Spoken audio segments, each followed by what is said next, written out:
Before we get started, I want to thank our community partner, Epilepsy Foundation of America, and sponsors Neurelis and SK Life Science. Thank you so much for believing in this podcast, for making conversations like this possible, and giving us a space to talk about our epilepsy what the F moments. Okay, here we go. My guest today is an amazing patient advocate who definitely knows her way around the medical world. She has written 2 books about it. One is called Surviving and Thriving with Chronic Illness, and the one recently released that we're going to talk about today is called Medical Gaslighting: How to Get the Care You Deserve in a System That Makes You Fight for Your Life. I highly recommend this book. It is amazing. My guest, Ilana Jacqueline, thank you so much for being here. Thank you so much for having me. And first of all, I'm so proud of us, the two of us, for making it here, because I feel like it was like the episode that almost didn't happen. It's so Because true. between the two of us with our chronic illnesses, it's a miracle we're here, and I'm like so thrilled. It is. I actually woke up today being like, I wonder if it's gonna happen, just because, like, like you said, it was like me, it was like, sorry, seizures, and you're like, I've got this going on. And it was like, we can't do this unless we're feeling good. So it is kind of a medical miracle that we are talking right now and recording. For sure. Okay, so I cannot wait to just like dive in, talk about your book, which, by the way, like, your writing style is so fucking awesome. It's very conversational. It's funny. Like, I love learning and laughing at the same time, and you do that beautifully. But before we, kind of get into the book, I want to talk about, like, I guess the heart of the book, like, what is medical gaslighting? Because I think we hear the term gaslighting a lot, and we're not always clear what that means in different settings. So if you could just, like, lay that out for us. So, medical gaslighting is when a healthcare provider ignores or dismisses your concerns. And they might do this by blaming it on, a mental health condition, anxiety, depression, or just like ambiguous, like stress. When they do this, they don't follow through with a diagnostic or treatment plan that is up to the standard of care for those symptoms or concerns. And they do that, and there's a lot of consequences that come from medical gaslighting. And, I think when people hear that phrase too, they think, oh, well, it's just, it's crappy. And it just kind of makes you feel bad. And it's so much worse than that. It's so much worse than that. So I really wanted to write this book and kind of go into, the details of what really happens when our doctors ignore us or dismiss us, and how that, kind of sets the stage for what our lives are, especially as chronically ill patients, for the rest of our lives. Yeah, totally. No, I think that's so huge to just, like, let's call it out. Let's talk about what it is, and then let's figure out how to manage it. Yeah. And so I guess, like, if we were to look at, like, a concrete example of what, medical gaslighting would look like, or, like, because I feel like that's where we can really resonate with, oh, I've heard that before. Or, Yes. What are some, like, examples either that you've been through yourself, or just things that you, like, through your research have found? Yeah, I mean, and I've definitely heard just about all of these, but I basically broke down how medical gaslighting sounds by 4 different categories, right? In my research. And so the first one is the mental health and like stress excuse. So, like, what does your therapist say about these symptoms coming from like a different kind of, you're a neurologist or a different specialist. I'm only laughing because I've heard it. Sorry. Right. Yeah, okay, keep going. Me Sorry. too. And then, I think this is all in your head, or, some variation of that.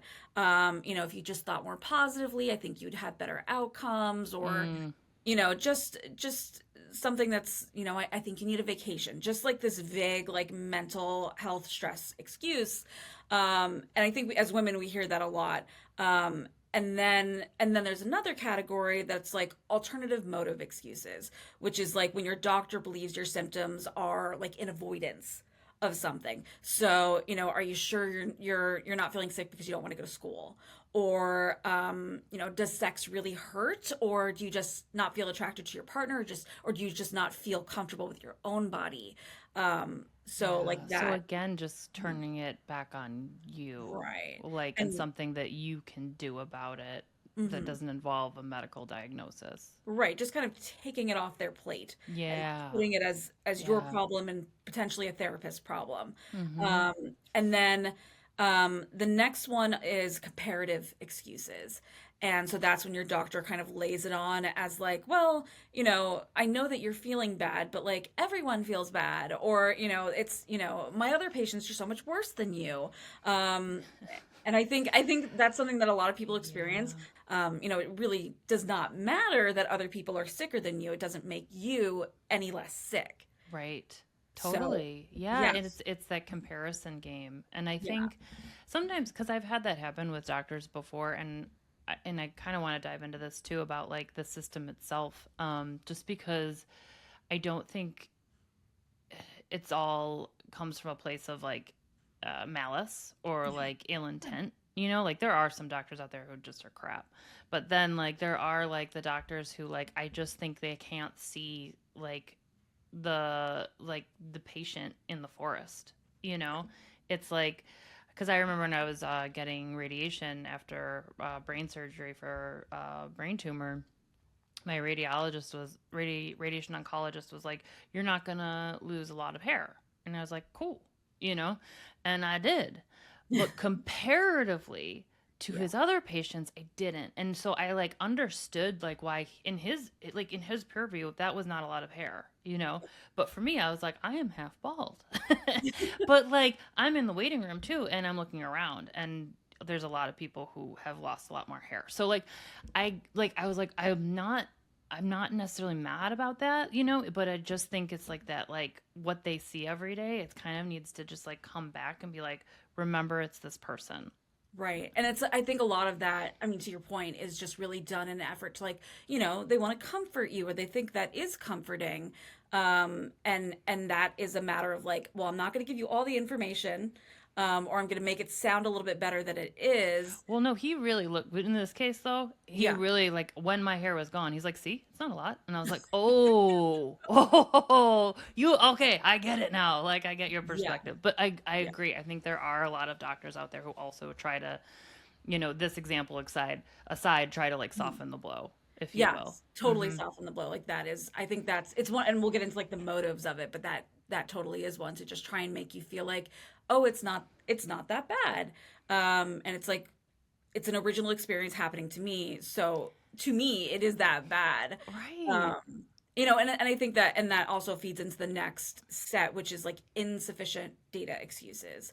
And this one I think is probably the most damaging, and I think it's also probably something that people with epilepsy experience the most, which is like, your basic blood work or your imaging is fine. Mm. And it's kind of like when a physician has performed very limited testing. I'm Mm. talking like, you go to the emergency room, they're going to do the basic blood panel, like a 2-second CAT scan, and oh, everything is fine, which is such a interesting thing to say, considering how large of a breadth of knowledge we have um, of the human body and the amount of tests that we can do, but also keeping in mind that we don't know shit. We simply do Right. not know shit, Right. especially Yeah. when it comes to diseases of the brain. And so when we're told things like, you know, everything is normal, what is that? Yeah. What, like, according to Yeah. what? Yeah, Right. And that happens all the time with people with epilepsy and EEGs because like if a for some I can never say that word. Epileptologists who are mhm, specialists in epilepsy, they're neurologists, but for some of them, if they haven't seen an EEG or that has a seizure captured, it's like, well, then you're not really having seizures. And it's like some EEGs are like 30 minutes. yeah, Some are, 9 days.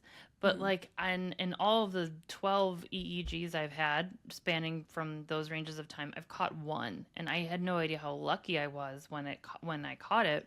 mhm, But like I talked to some people who come out of like EEG stays and they're like, "Yeah, we didn't catch a seizure." And it's like, "Of course, you yeah, assholes don't show up when we need you to show up, you know?" And then it can start this cycle of like whether or not you're believed. right, And it's a terrible feeling because you're like, well, maybe I am crazy. yeah, Maybe they're right. yeah. Maybe it's all in my head. There are these consequences to, being told like nothing is wrong with you, get out of my office kind of vibes. Like, Hmm. your situation isn't that bad, it's not that important, it's probably, your narrative is incorrect essentially. Which is such a thing to hear, as Yeah. especially as a woman, especially as someone who has gone through some kind of like medical crisis or chronic illness where you were there, you were in your body when it happened. Right. Like, it's hard to deny in the moment that like this happened to me. But when you are medically gaslit and they're holding a piece of paper in their hand and they're saying it's simply not true, it's simply not true what you believe to have happened or what you believe you are feeling. I mean, it really rocks your foundation as just Yes. as a human being. Yes. It's And like it a really, gut punch and just oh like yeah, sends you straight down to yeah, like some valley, right. where And you're it's, like, ah, what is wrong with me? you want to hide. You want to like you want to get as far away and be like, that was humiliating. Yep. That was such a terrible experience. I feel like an idiot. So if you come in and you're, and we hear this all the time in the medical community, just like, oh, that one's a frequent flyer. Here she comes again. This hysterical woman. Um, Yeah. you know, I'm only and laughing because the ER staff at one point knew who I was. They're like, "Oh, exactly. hey!" I'm like, Yeah. "What's Well, up, guys?" Like, you I'm have a back. chronic illness. It makes sense that you Yeah. would be there. Yeah. But a lot of patients, especially before their diagnosis, and especially with epilepsy and other like neurology, brain issues, it's a long road to that diagnosis. It's such a long road sometimes. And the resources are so scarce. There are only so Yes. many neurologists in this country. But you know what? Company, okay, that's fine. Sometimes I mean, Feels like that it. might have been an appropriate slip there. Yeah, that Yeah. was, my brain was trying to tell me something there. But there are only so many neurologists. Yeah. And we're really having an issue with that. And especially because you, even though you don't have epilepsy, but you do have a lot of experience in the neurological world. Yes, I Um, have intracranial hypertension and yeah. yeah, and okay, so we're gonna dive into that. And like, what about your journey made you decide, like, you know what, I'm gonna write books about this, Mhm. and that's plural. Yeah.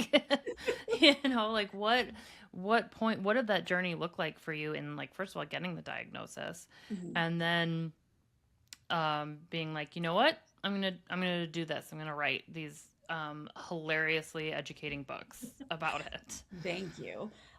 So really the journey for me kind of starts with the fact that I was born with a rare disease, but I was not diagnosed with that disease until I was 19. And Wow. I had this condition. I still have it. Didn't go away. I have a condition called primary immune deficiency disease.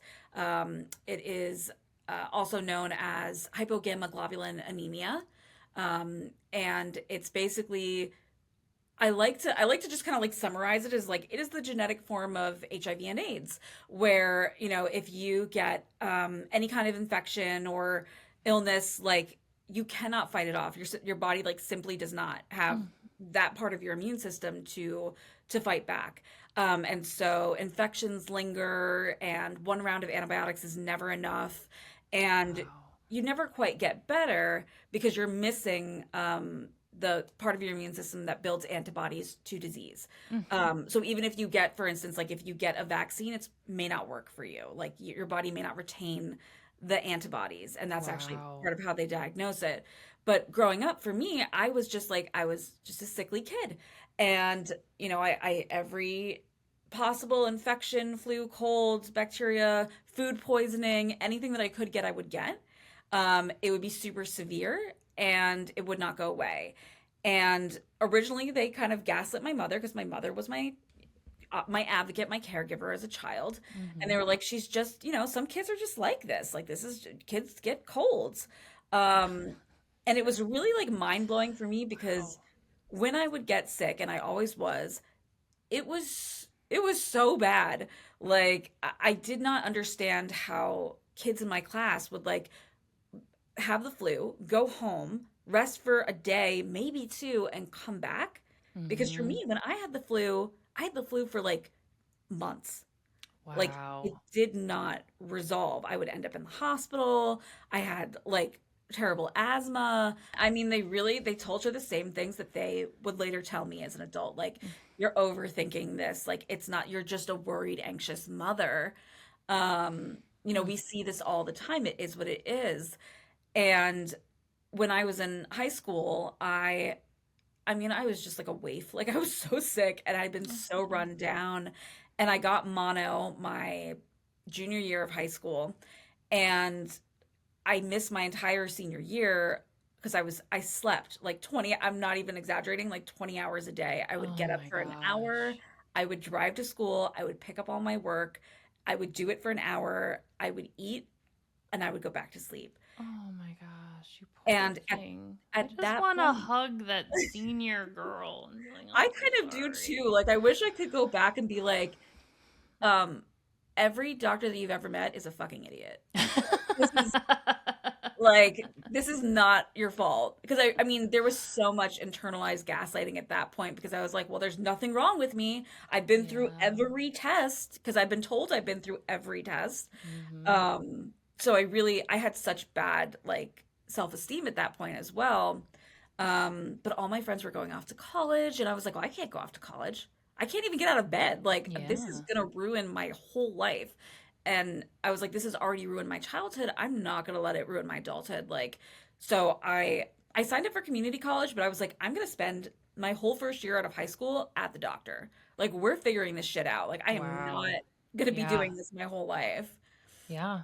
It was And like that turning point for you where you're like, there was, fuck this noise. yeah, Like it's not all y'all, there's something wrong with yeah, me. there was nowhere else to go with it. Like, I wasn't going to get better, and I couldn't do anything that I wanted to do Yeah. being so unwell. And so I was like, you know what? I like, poke me, prod me, scan me. Like, I'll go to every specialist that my insurance will cover. And I did. I went to rheumatologists and gynecologists and, just everything that I could think of. And I just kept hitting these walls with the same, you know, nothingness. And at that point, my parents had been watching this, my mother, my stepfather, and they believed me. They had seen me, like, like it was just as real to them as it was to me, which was really important. I love how you were just kind of like, fuck it, this is what I'm doing. I'm taking on this mission. I don't know how you kept going though, because you said like you kept hitting these brick walls. So what happened? Like how did you There was this point where I really like I was like, I think I'm just gonna quit because when I said I think I'm gonna quit, I meant that across the board. Like, it wasn't just I'm gonna quit the diagnostic journey. I was like, I'm gonna quit school. I'm gonna quit like living. Like, were I you didn't like yeah, not were be you having like suicidal. suicide ideation or No, it wasn't okay. that. It was just like I had all these things that I wanted to do and be like I wanted, just like Yeah. friendships. I was with my my then boyfriend, now husband. Oh. Um yeah, and it was like I just had nothing left in me to like give to any of these relationships in my life. I didn't have anything left in me to give to school or to work or to the idea of my future because at that point like there was no future. Mm-hmm. And not only was there no future, but there was no reason for me not to have a future and to not have the words to say like my life is ending, across the board in this way for no reason Mm-hmm. was so like I just didn't know where to go with it. And I got lucky, and I say this in like almost every interview that I do is like I really feel that I'm extremely privileged and I'm extremely fortunate and lucky for so many reasons. But at this point, my stepfather, he was a conservative Jew, and went to temple really often. We lived in a great like super Jewish neighborhood and just knew everybody. And he went to temple, synagogue one day, and was just like praying out loud for me. And a infectious disease doctor happened to be there, and he was Wow. like, "Bring your daughter to me. I will figure it out." And Wow. when he came home from synagogue and he told me that, I was like, I don't want to go. This is going to be another doctor that's going to turn me down. Totally. And Yeah. I was just over it. Like, it just felt like another dead end for me. And both him and my mother were like, tough shit, you're going. And literally like the day of, I was so weak. I walked into that office, one like arm over like each of their shoulders to get me into the office. Oh my goodness. And in that appointment, he, went through, I mean, we were there for like over an hour. He went through all my blood work. He went through everything. And he was like, I think I know what's wrong with you. He's like, we're going to have to run some tests. It's going to take a little bit, but I think I know what's wrong with you. And I didn't believe him. And I was like, okay. I just, again, like Totally. I'd reached my wall. And then he called us, after I did all these tests, and he was like, you need to go to the hospital right now. He's Oh like, wow. you do not have an immune system. Like, you are missing such a critical part of your immune system. Like, the fact that you're just walking around outside right now is a very dangerous thing. So you need to go to the hospital, and you need to have this treatment called intravenous immunoglobulin therapy. And that really is the thing that I'm missing, is immunoglobulins. I just didn't have immunoglobulins, which are like the building blocks of your immune system. And if you don't have them, if you don't have the capability to like build them, you never will. If you're born without that, it's like being born without like a limb, it's not going to grow back. Yeah, Um, and sure. That's a yeah, great analogy. Mm-hmm. yes, and like and without it and without the treatment, like you are simply not going to get better. Like that's it. It's very, very plain. Yeah. And the testing for it is very simple. Not only that, but there's a version of it that is on the newborn screening panel. But it was not on the newborn screening panel in 1990 in Florida. Of So course I not. just completely slipped through the cracks, um, Wow. and somehow made it to adulthood.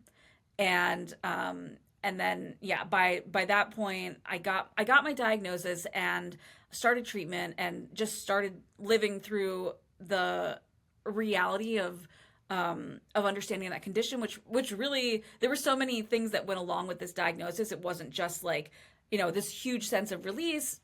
It wasn't just, I, I can trust myself again because I knew something was wrong and I was right, Sure. It's which was huge. repairing the relationship with yourself. It really, and I went to therapy after that because I was like, Good. that Yeah. was rough. But it also gave me guidelines of things that I needed to avoid and understand about my body, and things like, I shouldn't be in crowds. If I'm traveling, I need to wear a mask.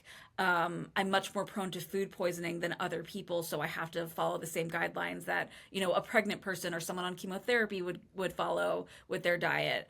Wow. And I needed to take this treatment that was an infusion every week for the rest of my life. And if I missed it, I would not have the ability to fight off infections. So it really dramatically changed my life. Yeah. I mean, Um, that's like an overnight flip. Overnight flip. And Mm-hmm. of all the things that I felt during that time, I think the loudest thing was just like rage. Like I was so pissed off that I had Yeah. spent 19 years I being bet. told that I'm crazy and that something's wrong with me and that I'm overreacting and that I've had every test when clearly I hadn't. Right. Oh my God. I mean, that's just brutal. Like, And yeah, I and can't then, imagine that, like, and I really appreciate you acknowledging it because I think, like, that rage is, yeah. like, it's so warranted. Mhm. Obviously, in this situation, but I think in so many medical situations, it's warranted as well. I think there's so much that you can do with that rage. There's so many things that like when you walk into a doctor's office and you feel ashamed or you feel, like intimidated, let that rage fuel you. Like it can be a really good propellant of your self Mm-hmm. advocacy. And it really Yes. was for me, especially in the early days after that, of, But you do talk, just so listeners who, haven't read your book yet, because you guys have to read this book, but because you do talk about how, like, yes, you can channel it, but, like, carefully. carefully, And it's very strategic. very, Because, like, yeah, and you can't just go in, with a baseball bat. absolutely. And Like, or you can, but baseball has to look a lot different. It's got to be, like, hidden. So, yeah, and I yeah. think the first book that I wrote, which is the Surviving and Thriving with an Invisible Chronic Does Illness, and I that feel wrote, so awesome to say? Be like, oh, well, yeah, first book I wrote. Like, that's congratulations. That's so dope. thank Like, I you. love it. Okay, sorry. Go ahead. First No, book you wrote.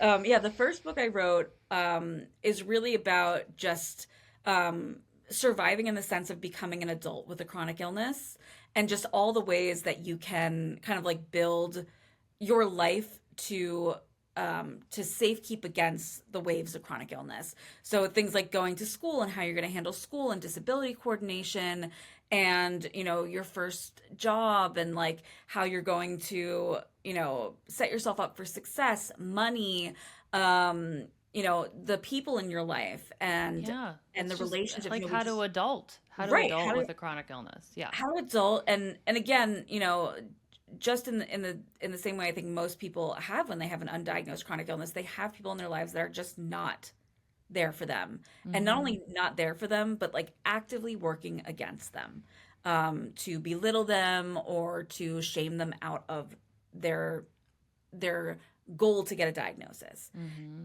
And so in that first book, I really wanted to talk about kind of the self-empowerment of, um, making sure that the people in your life were the kind of people that were going to support you, because the danger of dragging you down in that particular way, of making you believe that your disease was not real or not serious or not something that, you need to advocate for, Yes. that's a very dangerous thing. It's not just that Yes. you have terrible people in your life and you feel ashamed. You can actively, be misguided in treatment. You could fail to seek care.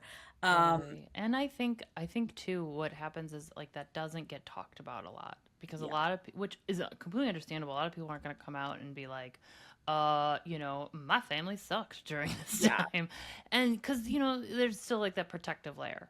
yeah, And I think but I think just I appreciate you bringing it up and pointing it out because we know it happens.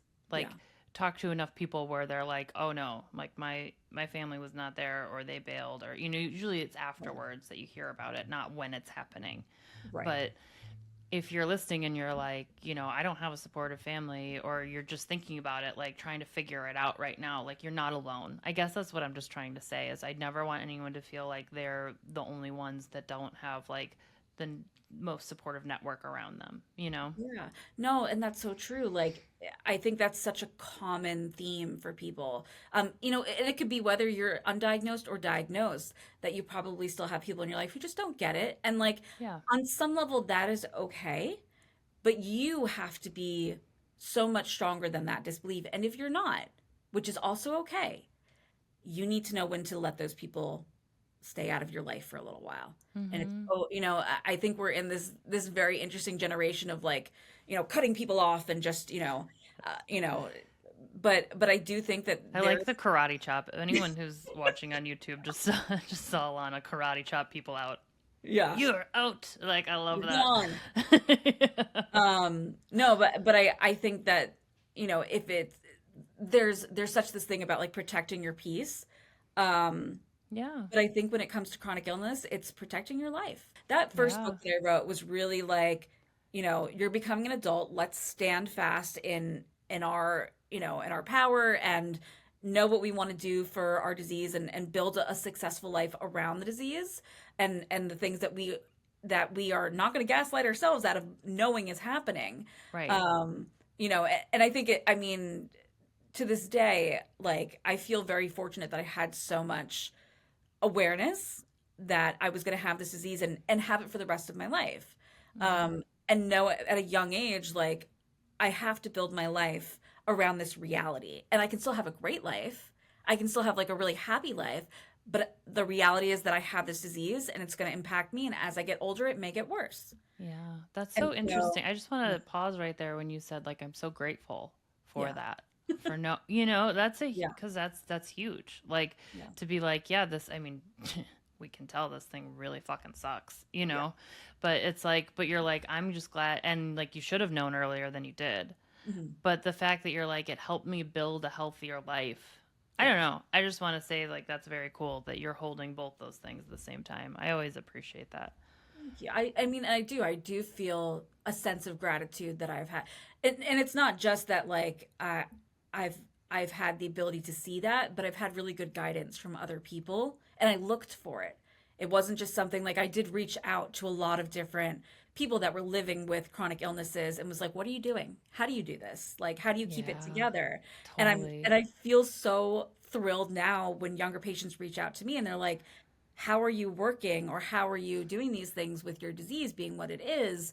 And I'm able to like share some of those like tips and tools that I've learned over the years, which has Yeah. been really wonderful. But yeah, that whole first book was kind of like the social gaslighting, you know, dealing with other people, dealing with yourself, gaslighting yourself out of, Yeah. you know, and then the second book, the medical gaslighting book, that was really about, okay, now we're going to talk about the journey as a patient in the exam room, dealing with doctors who don't get it, who don't believe you, or who are not looking at your illness with this sense of like this may be forever for you. And I think that Sure. there is a thought process there for a lot of doctors because you're only in their office for 15 minutes that it's not a big deal, or it's not, you know, this great weight, or we don't need to think so far in the future about different possibilities. um, but for so many patients we know that this is a lifelong thing, um, and so I wanted to do something that really broke down like all of the consequences of medical gaslighting, what it looked like, why we have to fight against it, and really also to give people the value behind the words. We have to be able to look at this phrasing, medical gaslighting, and not just see it as, you know, this trendy kind of like, you know, phrasing. Like I really didn't want it to be that because it had existed before I was writing about it, obviously. Um, but I figured if I could really break down the science behind what is happening when you're medically gaslit, we can implant so much more power into it. Um, Yes. and and I really do feel like when you have a definition, especially as a patient, it can change the world for you, completely change the world. For me, when I was a teenager growing up and on all of that, I didn't have the words chronic illness. I did not hear the words chronic illness until I was in college, until I made a friend who had a chronic illness, and I told her about my life, and she was like, "Oh, so you have a chronic illness too?" And I was like, What? You're "Yes." like a what? I have a what? Say I was like, that again. Yeah. that is what I have. I have an Yeah. illness, and it's chronic. Mm-hmm. And she's like, "Oh, well, you are you in any chronic illness support groups? Have you read any books about chronic illness?" Like this was the earlier days of YouTube, but she was like, "Have you like looked for it online?" And I was like, "No. I've never thought Mm. to do that. Like I've never, you know." And it really opened my world to have chronic illness as a label. Yeah. Um, Well, and I think that's so important. And actually, my neurologist was one to point this out that when you can name your thing, yes. the empowerment that comes from naming it, because then you have an answer. And living in the darkness and not knowing and floundering and being uncertain and gaslighting yourself and getting gaslit by other people, like that world, like can change with a diagnosis, with a name, like you're Yes. saying, you Mhm. know. And um I think that's just like something that gets overlooked because it's like, well, why would you want a diagnosis? What, you know, Right. you don't want anything wrong with you, and it's like, no, but there already is. Yeah. So there already is. So we need to name it now. We need to Mhm. figure it out. Yeah, this sense of community is so powerful because I think it not only it's very healing for people who have been, you know, very pushed to one side. Um, but I think it's also powerful in helping us reaffirm that Mm, what yes. we're experiencing is real. And again, when we talk about medical gaslighting, it is to make us disbelieve our own narrative about our bodies.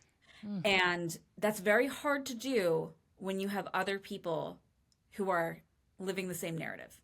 yes. Oh my God, that's so true. Mhm. It's important. It's Wow. so important that you as a patient connect with other patients. It is so important. It's not just for like the socialness of it. It's not to have a pity party. It's so that you know that what you are experiencing is a real thing because the danger of us gaslighting ourselves, even after a diagnosis, even after a confirmed diagnosis, Yes. super real. Oh, Super real. 100%. How many times I've been told it wasn't a seizure?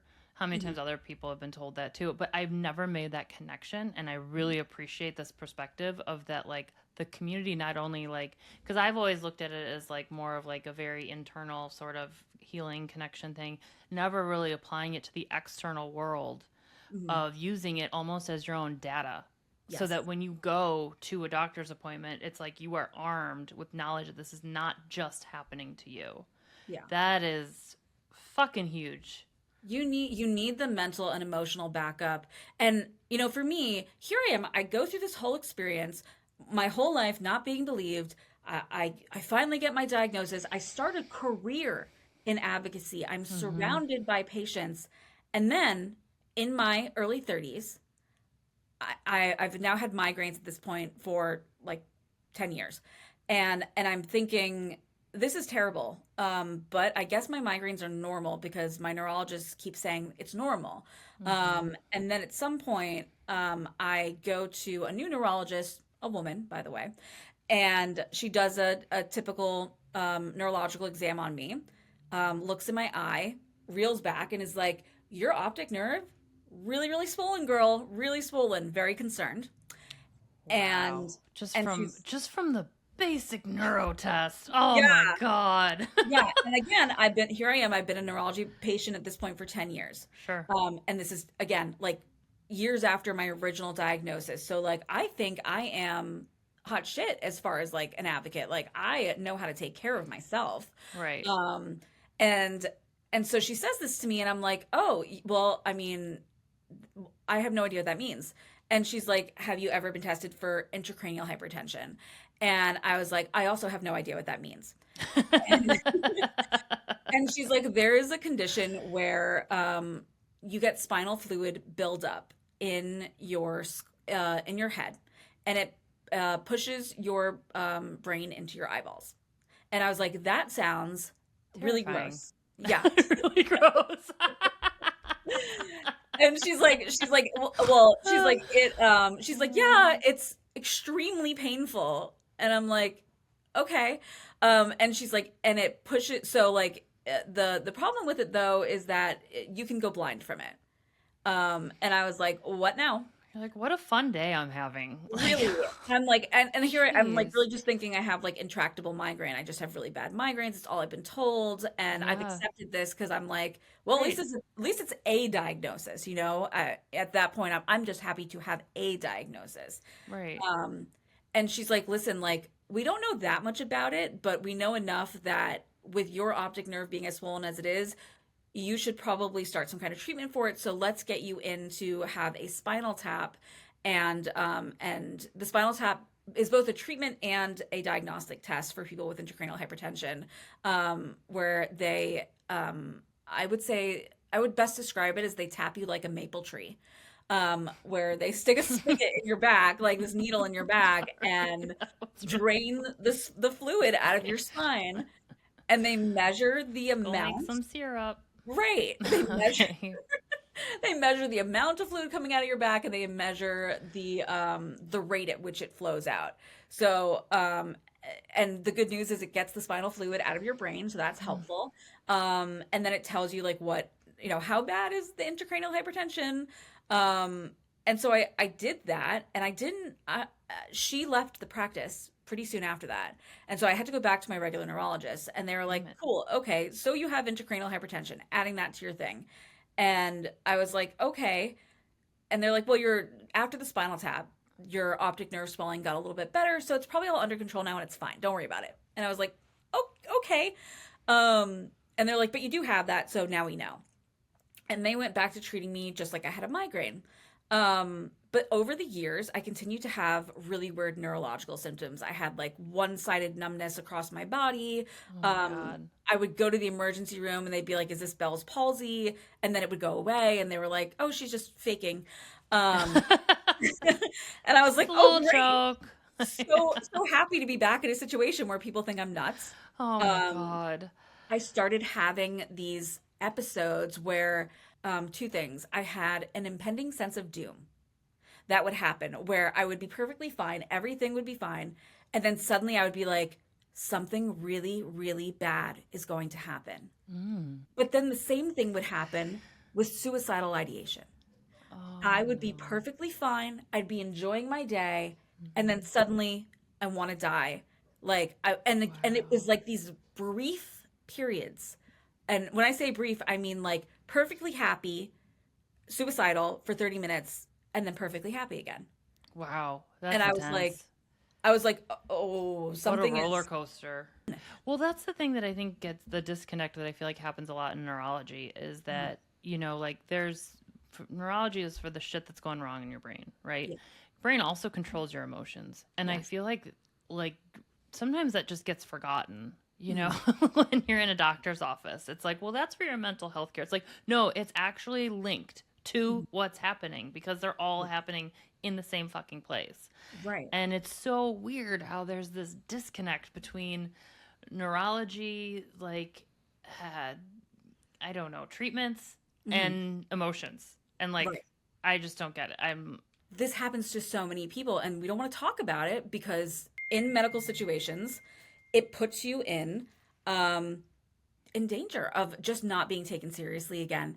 And so I was really having that situation, and so I told my husband, I was like, no, like I'm just gonna keep going, hope it gets better.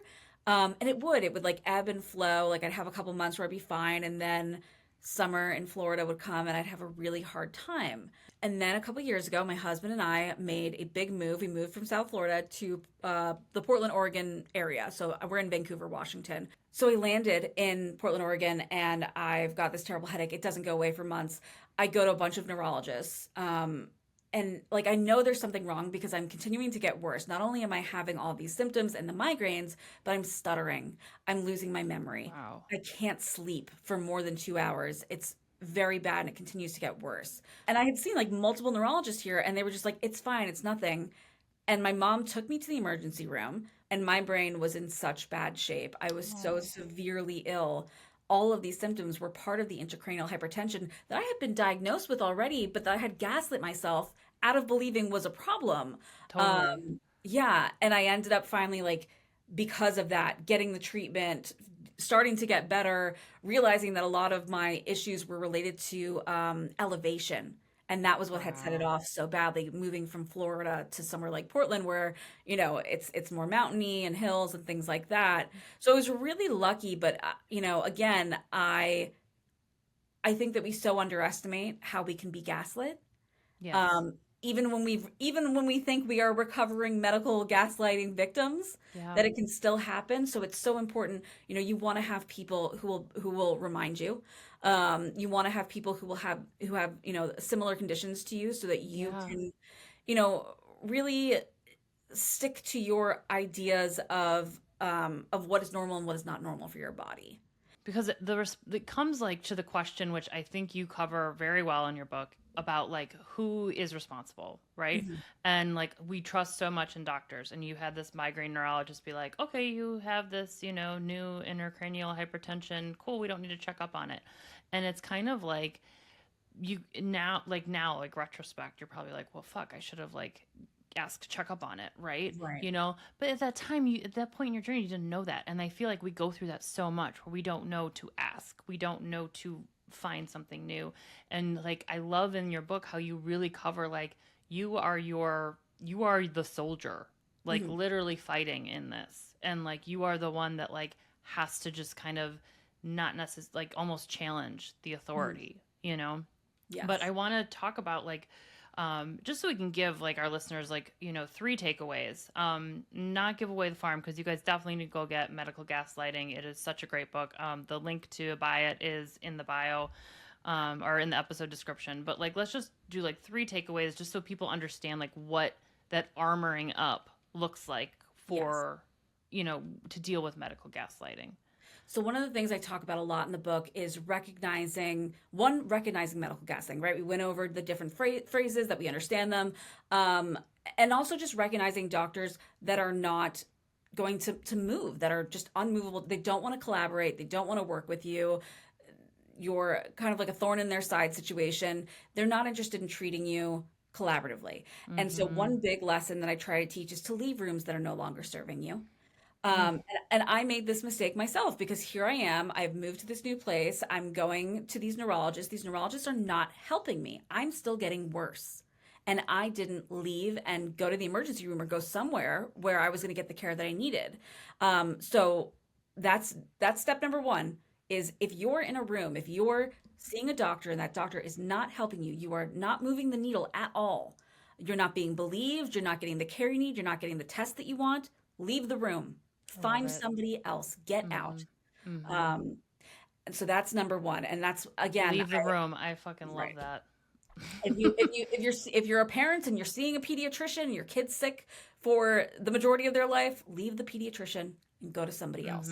Yep. Um, you can always leave that room, and it's okay to get a second opinion. It's okay to Right. leave. Right. Right.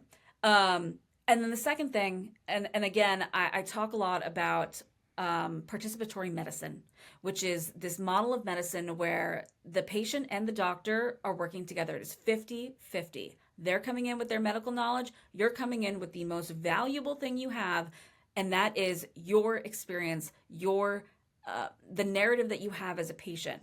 Only you are able to tell what is happening inside your body. But together, the two of you, it's 100% working towards better health outcomes. So what I teach in this book is how to present your evidence, right? It's not just that you want to go in there and say, oh, these things are happening to me. You want to have things written down. You want to tailor the information that you collect to hopefully the kind of learner that your doctor is. And I go into this a little bit about, there's this old thing, we see it all the time. Oh, I'm going to go to the doctor and I'm going to bring my giant medical binder of everything that's ever happened to me in my whole life, and then I'll be a good patient. But the reality is you have 15 minutes with that doctor. Yeah. They're not going to have the time to do that. So I talk about different strategies for synthesizing that information so that it is digestible to different types of learners in the exam room. Which is So huge. Like, yes. I love just breaking it down, like, because that's the thing is we come in like armed with like a gajillion things to say and talk about with our experiences, symptoms, all these things. But like the way you outline how you said synthesize is wonderful, because I think sometimes that can be a little bit overwhelming to like be like, well, there's this and this and this and this and this and this. But it's like, how do you make the most out of that 15 minutes with that particular person? Absolutely. Okay. Absolutely. And hit us with number 3. So number 3, and I think this is like a little bit more ambiguous than the other two, but again, we talked about how the book is it's very much like strategy. And in order to have the strategy that you need to have a successful doctor's appointment to work within, this medical world that we live in as chronically ill patients, you need to understand that medical gaslighting is something that, is happening to so many people. This is not an experience that is about you. It's not your fault. I think when we internalize medical gaslighting as, this is about me, this is about who I am, I'm unbelievable, like not in a good way. Right. I can't be trusted. It's not about you. And I think it's so easy for us to say, oh, it's me. This is the reason that I'm not getting the help that I need is me. I'm not believable. I'm not a good narrator of my own story, and to fall into that trap of not believing in yourself and gaslighting yourself. Yes. And again, Totally. that's why it's so important, why I want to talk about community and about, relating with other patients so that you are firm in the understanding of your reality. Because the moment that you lose that understanding, the moment that you allow somebody else to say that pain isn't real or those symptoms aren't that bad, is the Yeah. moment that you give away pieces of your life's quality. Mm. And the whole goal here in this book is to Yes. is to be able to give you back that quality of life that you deserve. Everyone deserves to be at peace in their body.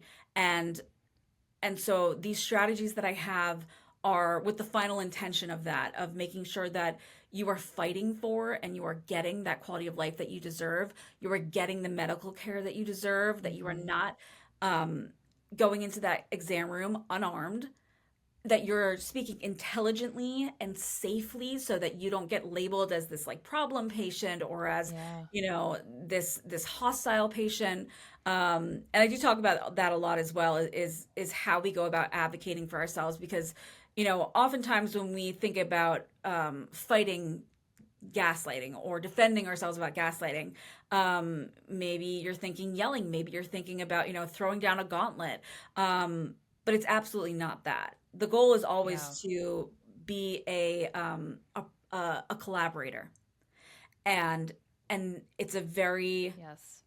I love that, to be a yeah collaborator in your yeah own healthcare with your doctor. And I think what I love too in the book is that you even like have tailored Like, okay, well, if this is kind of how you interact, that, then this is one's for you. If this is how you interact, then this one's for you. And I just love sort of like, there's, it's not just like this one size fits all sort of option. It's like, listen, these are multiple ways to go about the same problem that are effective, but the effectiveness kind of relies heavily on your preparation, Yes. on, like you adamantly are like, do not cry in front of them because they will label you as crazy, which unfortunately is very true. But I just cannot recommend guys enough to go get medical gaslighting. Again, the link is in the episode description. And Ilana, before we wrap up here, I'm just going to take us a totally different direction, ask you 3 questions that have nothing to do with what we've been talking about. Cool. Let's do it. Okay. Number 1, what is your favorite color? Forest green. Nice. Okay. Well, then you're in the right setting. I Right? feel like I am. Yeah. Awesome. Number 2, if you had like more free time, like unlimited free time, how would you spend it? Truthfully, sleeping. I'm my best self. It's so true. If I didn't feel like I needed to sleep all the time, then Girl. just spending time with my dogs and training them so that they don't bark throughout the entirety of a podcast. Probably. They're so cute though. They can get away with anything. That was fucking hilarious. Sleeping. Yes. Okay. Okay. And number 3, what does it mean to you to be a friend? I think I just think being on somebody's team is something that I strive to be when I'm their friend. Like, if I think certainly for the fact that I have a chronic illness and I only have so much energy, and if I want to have meaningful relationships, I'm very intentional about who I choose to have those relationships with. And for friendship, like, I think that when you're my friend, like, I want to fight the fight with you, the good and the bad, and just to, I guess, be an advocate for you as well. Maybe I'm a lot of people's friends. but You're like every reader's friend who's read your book. Yeah. Oh my God. Well, thank you so much for not only all of your work in patient advocacy, but just taking the time to share this with us. And I'm just so appreciative of not only your work, but how you go about it. So thank you so much. Thank you. I want to say the same thing back, and not in like a meaningless way, in a way that like I've listened to every episode of this, and you've created something that I think is, I don't have epilepsy, by the way. We know this now, right? Right. I don't have epilepsy, but I've been listening to this podcast. Wow. And I think you've made something that is, it's a unique experience, but you've made it so digestible and so entertaining and fun. You. There's a lot of podcasts out there, and I really think you've done something really beautiful with this one, and I'm really so honored to be on. So thank you. Oh, thank you. Oh my God. I'm like ready to hide. I'm not great with compliments, so I'm like trying to just like duck out. But thank you. I do appreciate that. Like, means the world to me. It really does. It's just like when you hear from a reader, and you just hear any sort of feedback, you're like, okay, so this is good. Yes. Yeah. Oh, well, thanks again. Really appreciate you.